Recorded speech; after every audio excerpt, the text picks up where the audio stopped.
Bonjour toi, merci d'avoir cliqué sur cette vidéo et bienvenue. On nous dit qu'il va falloir travailler de plus en plus longtemps, partir en retraite de plus en plus tard, que la population globalement vieillit, qu'il y aura de plus en plus de retraités par rapport au nombre de gens qui vont travailler. C'est en partie vrai. Et du coup, eh bien, il y a des réformes qui sont faites, qui appauvrissent petit à petit les retraités, parce que tout le monde ne peut pas travailler suffisamment longtemps. Il y a des gens qui perdent leur emploi, il y a des gens qui, je dirais, qui ne sont plus en état de travailler au niveau de la santé, particulièrement s'ils avaient un métier particulièrement pénible. Et pourtant, il y a des alternatives. On pourrait faire une réforme plus juste. Euh, Déjà, s'il y avait beaucoup moins de chômage, il y aurait beaucoup plus de travailleurs et il y aurait plus de gens pour financer les retraites. Ça aiderait déjà beaucoup. Alors, on va me dire, oui, mais il faut déjà créer des emplois, c'est pas facile, ça se fait pas comme ça. Il y a des pays qui ont moins de chômeurs que nous. On n'est pas condamné à rester avec un nombre élevé de chômeurs. On pourrait très bien, si c'est possible dans certains pays, il n'y a pas de raison pour que ça ne puisse pas être le cas chez nous. C'est un débat très large dans lequel je ne vais pas entrer dans cette vidéo parce que ça va être très très long, ça va aller dans tous les sens. Donc je ne vais pas vous donner mes idées pour créer des emplois. Je garderai ça pour d'autres vidéos, probablement. Euh, mais déjà, s'il y avait beaucoup moins de chômage, plus de gens au travail, eh bien, il y aurait plus de gens pour financer les retraites. Et donc, ça serait déjà beaucoup plus facile à financer, ça ferait beaucoup plus d'argent. Et puis, il y a des mesures aussi qui me paraissent plus justes. Euh, bon, déjà, je pense qu'il faudrait prendre en compte davantage la pénibilité. Parce que quand vous travaillez de nuit, quand vous travaillez en horaire décalé, par exemple, vous ne pouvez pas travailler aussi facilement jusqu'à 62 ans. Aujourd'hui, c'est 62 ans. Bon, pour le moment, ça restera à 62 de droit. C'est sûr que les gens qui ont un métier pénible, ça ne va pas être possible pour tout le monde. Les gens qui portent des charges lourdes, qui ont des postures pénibles, qui font des gestes répétitifs, ce qui fait qu'ils ont des troubles au niveau de la main, au niveau des tendons, c'est pas possible. Euh, c'est pas possible. Et puis il y a des métiers, bon, du coup on voit bien qu'il y aura des exceptions finalement hein, pour les policiers, les militaires. On nous avait dit au départ qu'il y aurait un seul régime, et puis finalement on se rend compte qu'il y aura plein d'exceptions parce que les métiers ne sont pas tous pareils, les gens ne travaillent pas dans les mêmes conditions, donc on ne peut pas avoir les mêmes règles pour tout le monde.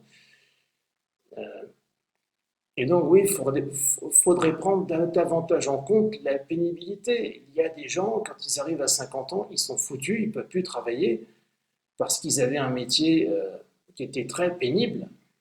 Et donc, bah, ça n'a pas de sens de leur dire qu'il faut attendre 62 ans alors qu'ils ne peuvent plus travailler. Non seulement ils ont un corps en miettes, et en plus de ça, ils ne peuvent même pas toucher leur retraite. C'est injuste. Donc, il faudrait faire une réforme plus juste, qui coûterait évidemment plus cher parce qu'il faudrait le financer. Mais bon, bah déjà, si on avait beaucoup moins de chômeurs, il y aurait plus d'argent.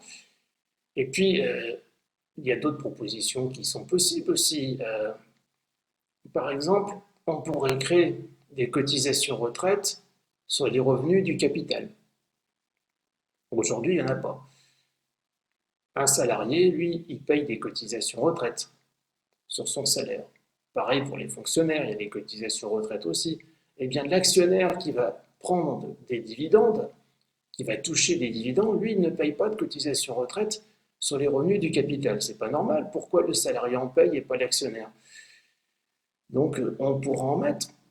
Euh, et dans les mêmes proportions que les travailleurs, ben, ça serait pas rien, ça ferait des milliards d'euros. 18 milliards d'euros, d'après ce que j'ai vu dans un article. J'essaierai de retrouver les liens. Hein. Quand je ferai une vidéo, j'essaierai de trouver un maximum de liens. Je ne vous promets pas de tout retrouver parce que sur le moment, je n'ai pas toujours le réflexe d'enregistrer les pages dans mes favoris, et j'arrive pas toujours à retrouver des articles sur Internet, mais j'essaierai de trouver des liens à chaque fois que je le pourrai pour je dirais, pour prouver certaines choses que j'avance dans les vidéos. Voilà, donc ça c'est une proposition. Il y a aussi une très bonne nouvelle dont les médias n'ont pas beaucoup parlé. La dette sociale, normalement, sera remboursée en 2024. Et on a créé la contribution au remboursement de la dette sociale, qui est une cotisation en fait, qui sert à rembourser cette dette sociale. On a une partie de la contribution sociale généralisée qui sert à la rembourser aussi. Et on nous dit qu'en 2024, eh bien, a priori, ça n'existera plus, la dette sociale sera remboursée. Ça fera 24 milliards d'euros supplémentaires par an qui seront disponibles, notamment pour les retraites.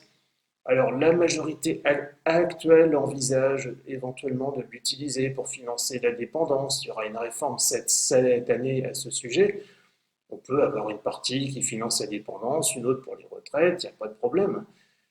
On pourrait aussi augmenter les cotisations aussi, les cotisations retraite.